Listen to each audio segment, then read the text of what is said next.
And God spake all these words, saying, I am the Lord thy God, which have brought thee out of the land of Egypt, out of the house of bondage.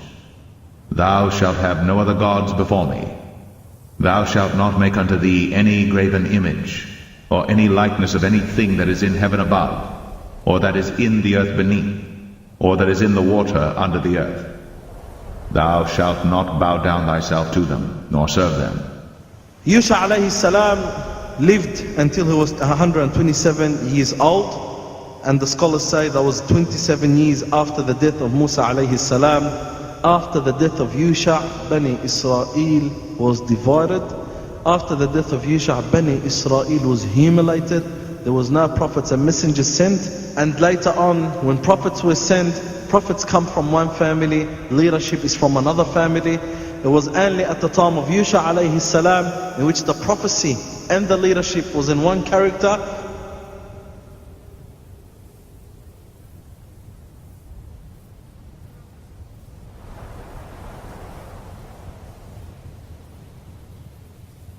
After the death of Yusha, Bani Israel start to go down and start to have dispute, and they start to have within each other dispute and conflict, and Bani Israel start to fight each other. And Bani Israel, from being so organized and united under Yusha alayhi salam to being so unorganized and disunited after the time of Yusha alayhi salam. And after Yusha alayhi salam, there was no prophet, there was a king, and no king, there was a prophet. Prophecy was in one wing, and the leadership and the kingdom was another wing. In other words, there was no one man who was a prophet and a king the way it was at the time of Yusha and Musa. There will be a king but not a prophet, and a prophet not a king. And they separated and isolated the ruling. They separated and isolated the ruling, the government from religion. Before, it used to be the government and religion in one, because the governor or the leader of the government was a prophet, and the prophet alayhi salam was a leader. So it was two, the prophecy and the leadership was in one. After Yusha alayhi salam was separated, was divided, the prophecy is one thing, the leadership is another thing. And they isolated the government from religion, and the prophecy was in one descendant, and the leadership was in one descendant. The prophecy was in the descendants of Lawi, or the children of Lawi, the son of Yaqub. And the kingdom, the leadership was in the descendants of Yahuda, the son of Yaqub. Bani Israel alayhi salam is a prophet. He had 12 children.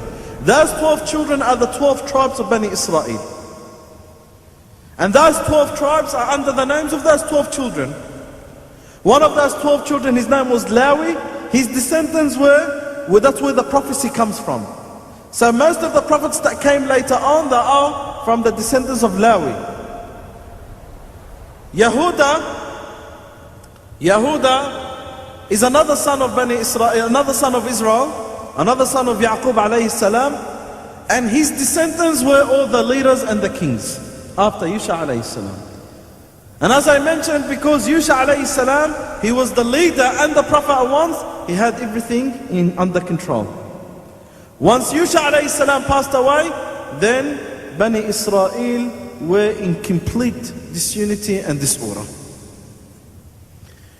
For 460 years, Bani Israel had been going from worse to worse, from bad to bad.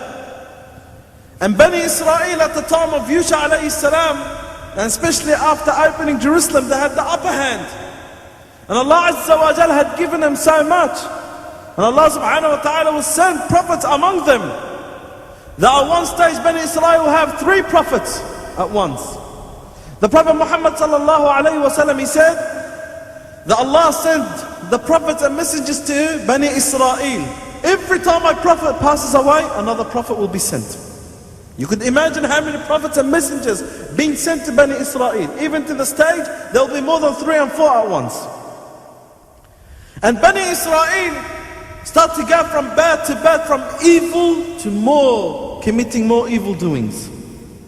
from crime to worse crime, and they start to leave Islam and start to associate someone else with Allah subhanahu wa ta'ala, and the kufr, they start to enter Bani Israel. And the commitments to the evilness start to increase among the Bani Israel, from killing to murder to stealing to theft to riba. Or if you truly execute justice, one with another,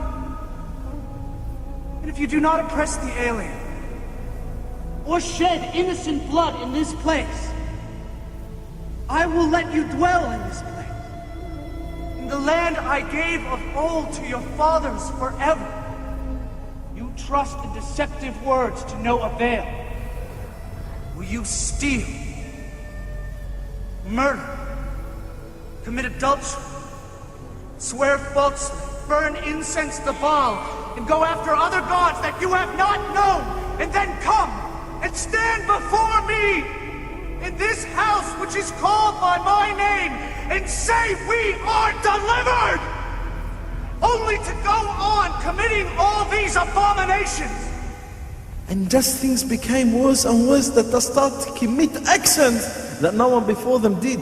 They start to have the custom of killing prophets and messengers. They will kill the prophet and messenger the way they slaughter a sheep. It's so easy and simple for them to slaughter and kill a prophet and a messenger. And Allah subhanahu wa ta'ala mentioned this in the Quran al-Kareem, وَقَتْلِهُمُ الْأَنْبِيَاءِ, from the killing of the prophets and messengers. They'll kill prophets and messengers so easy. It's so easy to kill a prophet and messenger, and sometimes they'll kill 3 prophets and messengers at once. And every time a prophet and messenger will come, and that prophet and messenger tells them what they don't want, they kill him. And sometimes they kill him for the sake of Allah. This man is saying things that's out of the religion of Islam, is killing. Why would God send a prophet from the wilderness when you are surrounded by school priests? Why would he destroy his own people? Why would he accuse you of injustices? This man must die.